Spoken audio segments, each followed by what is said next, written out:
ಇಷ್ಟು ದಿನ ಹೋರಾಟದ ರೂಪದಲ್ಲಿ ಇದ್ದ ಬಿಡದಿ ದಂಗಲ್ ಈಗ ಕೈ ಎತ್ತೋ ಹಂತಕ್ಕೆ ಬಂದಿದೆ. ಸರ್ವೆಗೆ ಬಂದ ಅಧಿಕಾರಿಗಳನ್ನ ಅಟ್ಟಾಡಿಸಿಕೊಂಡು ಹಲ್ಲೆ ಮಾಡಿದ್ದಾರೆ. ಕಾರನ್ನ ಅಡ್ಡಗಟ್ಟಿ ಪೊರಕೆಯಲ್ಲಿ ಸಿಕ್ಕಂತೆ ಹೊಡೆದಿದ್ದಾರೆ.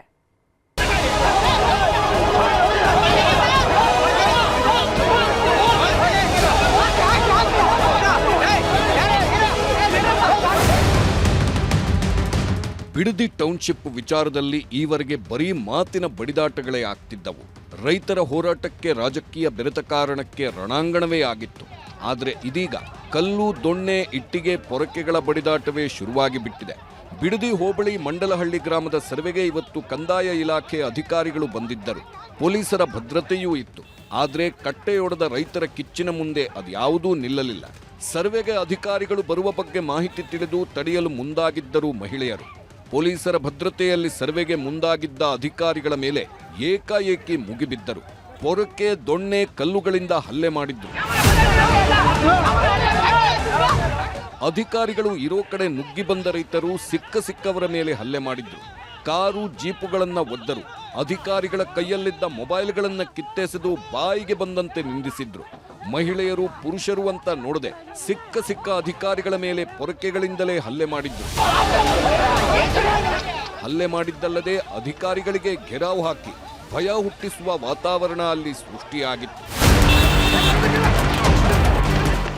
ಅಧಿಕಾರಿಗಳು ಬಂದಿದ್ದ ಕಾರು, ಜೀಪ್ಗಳನ್ನ ನುಗ್ಗಿ ಬಂದ ರೈತರು ಕೈಗೆ ಸಿಕ್ಕ ಕಲ್ಲು, ಮಣ್ಣು, ಇಟ್ಟಿಗೆಗಳಿಂದ ದಾಳಿ ಮಾಡಿದ್ರು. ಕಾರಿನ ಗಾಜುಗಳು ಜಖಮ್ಮಾದವು.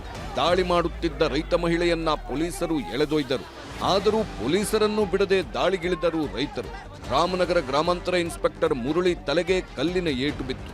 ತಲೆಗೆ ಗಾಯವಾದ ಕಾರಣಕ್ಕೆ ಪೊಲೀಸರು ಕೂಡ ಕಕ್ಕಾಬಿಕ್ಕಿಯಾದರು. ಅಧಿಕಾರಿಗಳ ಜೀಪ್, ಕಾರುಗಳಿಗೆ ಮುತ್ತಿಗೆ ಹಾಕಿದ ರೈತರು ಕಾರುಗಳಲ್ಲಿದ್ದವರ ಮೇಲೂ ಹಲ್ಲೆ ಮಾಡಿ ಅವಾಚ್ಯ ಶಬ್ದಗಳಿಂದ ನಿಂದಿಸಿದ್ರು. ಕಲ್ಲು, ಇಟ್ಟಿಗೆಗಳಿಂದ ದಾಳಿ ಮಾಡಿದ ಕಾರಣಕ್ಕೆ ಜೀಪ್ನ ಗಾಜುಗಳು ಪುಡಿಪುಡಿಯಾದವು. ಈ ಗಲಾಟೆ ವೇಳೆ ಕೆಲವು ರೈತರು ಅಸ್ವಸ್ಥಗೊಂಡರು. ಕೆಂಪಶೆಟ್ಟಿ ದೊಡ್ಡಿ ಗ್ರಾಮದ ರೈತ ಕೃಷ್ಣಪ್ಪ ತಲೆಗೆ ಗಾಯವಾಗಿದ್ದು ಆಸ್ಪತ್ರೆಗೆ ದಾಖಲಿಸಲಾಯಿತು.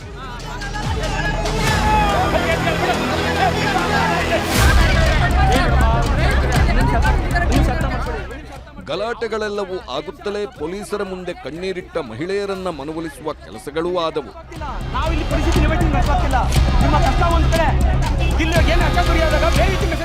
ನಾವು ಪೊಲೀಸ್ನವ್ರ ಜೊತೆ ಇಲ್ಲಿ ಕುಂಡಿಸ್ಕೊಂಡು ನಮ್ಗೆಲ್ಲ ಒಳ್ಳೆ ನೈಸಾಗಿ ಪೊಲೀಸ್ನವರೆಲ್ಲ ಮಾತಾಡಿ ಆ ಕಡೆಯಿಂದ ಬಂದು ಎಲ್ಲ ಸರ್ವೆ ಮಾಡಕ್ಕೆ ಏರ್ಪಾಡು ಮಾಡ್ಕೊಂಡಿದ್ದಾರೆ ಸರ್. ರೈತರು ಅಂದ್ರೆ ಸುಮ್ನೆ ಅವ್ರು ಹೇಳಿಂದ ಕೇಳ್ಕೊಂಡಿರೋ ರೈತರುಗಳು ಅಂತ ತಿಳ್ಕೊಂಡಿದ್ದಾರೆ ಸರ್. ಇವರು ಇವತ್ತೆಲ್ಲ ಮಾತುಕತೆನೂ ಆಯ್ತು ಸರ್, ಪರ್ಕೆ ಸೇವೆನೂ ಆಯ್ತು ಸರ್. ನಾವು ರೈತರುಗಳೆಲ್ಲ ರೊಚ್ಚಿಗೆದ್ದು ಆ ಸರ್ವೆಯವ್ರನ್ನೆಲ್ಲ ಅವರು ಪೊಲೀಸ್ನವರೆಲ್ಲ ರೈತರು ನೋಡಿದ್ರು ಸರ್. ನಮ್ ರೈತರು ಪಾಪ ಅಸ್ವಸ್ಥರಾಗಿ ಆಸ್ಪತ್ರೆ ಸೇರಿದ್ದಾರೆ ಸರ್. ಆ ತರ ಎಲ್ಲ ಮಾಡಿ ಗಲಾಟೆ ಮಾಡಿ ಈ ತರ ಎಲ್ಲ ಮಾಡಿದ್ದಾರೆ ಸರ್. ನಮ್ JMC ಮಾಡ್ಸಕ್ ವಿರೋಧ ಇಲ್ಲ.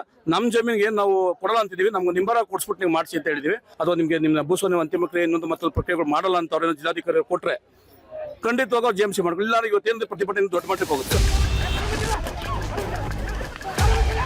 ಅಧಿಕಾರಿಗಳ ಮೇಲೆ ಪೊರಕೆಯಿಂದ ಹಲ್ಲೆ ಮಾಡಿದವರ ಮೇಲೆ ಕೇಸ್ ಬಿದ್ದಿದೆ.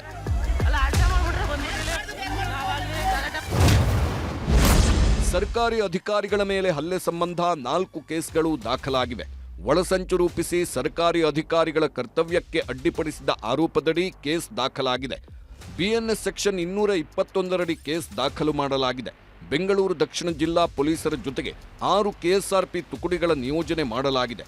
SP ಶ್ರೀನಿವಾಸ್ ಗೌಡರಿಂದ ಮಾಹಿತಿ ಪಡೆದ ಕಾನೂನು ಸುವ್ಯವಸ್ಥೆ ADGP R ಹಿತೇಂದ್ರ ಅಧಿಕಾರಿಗಳ ಮೇಲೆ ಹಲ್ಲೆ ಮಾಡಿದ ಎಲ್ಲರನ್ನೂ ವಶಕ್ಕೆ ಪಡೆಯಲು ಸೂಚನೆ ಕೊಟ್ಟರು. ಗೌರ್ಮೆಂಟ್ ಕೆಲಸಕ್ಕೆ ಅಡ್ಡಪಡಿಸಿದ್ದಾರೆ. ಜೊತೆಗೆ ಏನು ನಮ್ಮ ಪೊಲೀಸರಿಗೆ ಕೆಲವು ಸಿಬ್ಬಂದಿಗಳಿಗೆ ಕಲ್ಲಲ್ಲಿ ಹೊಡೆದಿದ್ದಾರೆ. ಅದ್ರ ಬಗ್ಗೆ ನಾವು ಆಲ್ರೆಡಿ ಕೇಸ್ ಮಾಡಿದ್ದೀವಿ. ಫರ್ದರ್ ತನಿಖೆಯನ್ನು ಕೂಡ ನಾವು ಮುಂದುವರಿಸ್ತೀವಿ. ಮಂಡಲಹಳ್ಳಿ ಗಲಾಟೆ ಹಿಂದೆ ಸರ್ಕಾರದ ಚಿತಾವಣೆ ಇದೆ ಅನ್ನೋದು ಕೇಂದ್ರ ಕೈಗಾರಿಕಾ ಸಚಿವ HD ಕುಮಾರಸ್ವಾಮಿ ನೇರ ಆರೋಪ. ಯಾವುದೇ ಕಾರಣಕ್ಕೂ ಯಾವುದೇ ಕೆಟ್ಟ ಘಟನೆಗಳಿಗೆ ಅವಕಾಶ ಕೊಡಬೇಡಿ, ಶಾಂತಿಯುತ ಹೋರಾಟ ಮುಂದುವರಿಸಿ ಎಂದಿದ್ದಾರೆ HDK. ಸರ್ಕಾರ ಘಟನೆಗಳು ಏನು ನಡೆದಿರ್ತಕ್ಕಂಥದ್ದಕ್ಕೆ ಇವತ್ತು ಸರ್ಕಾರದ ಚಿತಾವಣೆಯೇ ಏನಿದೆ. ನಮ್ಮ ರೈತ ಬಂಧುಗಳಿಗೆ, ನನ್ನ ತಾಯಂದರಿಗೆ, ರೈತ ಜೀವನವನ್ನು ನಿರ್ವಹಿಸ್ತಕ್ಕಂಥ ತಾಯಂದರಿಗೆ ಮನವಿ ಮಾಡ್ತಕ್ಕಂಥದ್ದು ಯಾವುದೇ ಕಾರಣಕ್ಕೂ ಯಾವುದೇ ಕೆಟ್ಟ ಘಟನೆಗಳಿಗೆ ಅವಕಾಶ ಕೊಡದೆ ಇವತ್ತು ಶಾಂತಿಯುತವಂತ ನಿಮ್ಮ ಹೋರಾಟ ಏನಿದೆ ಅದನ್ನು ಮುಂದುವರಿಸಿ. ಇಷ್ಟು ದಿವಸ ರಾಜಕಾರಣಕ್ಕಷ್ಟೇ ಮೀಸಲಾಗಿದ್ದ ಬಡಿದಾಟ ಇದೀಗ ಅಖಾಡದಲ್ಲೇ ಶುರುವಾಗಿ ಬಿಟ್ಟಿದೆ. ಸರ್ಕಾರದ ನಡೆ ನಿರ್ಧಾರಗಳು ಕುತೂಹಲ ಮೂಡಿಸಿವೆ. ಅಲ್ಲದೆ ನಾಳೆ ಸರ್ವೆ ನಡೆಯುತ್ತಾ ಎಂಬ ಅತಿ ದೊಡ್ಡ ಕುತೂಹಲವಂತೂ ಇದ್ದೇ ಇದೆ.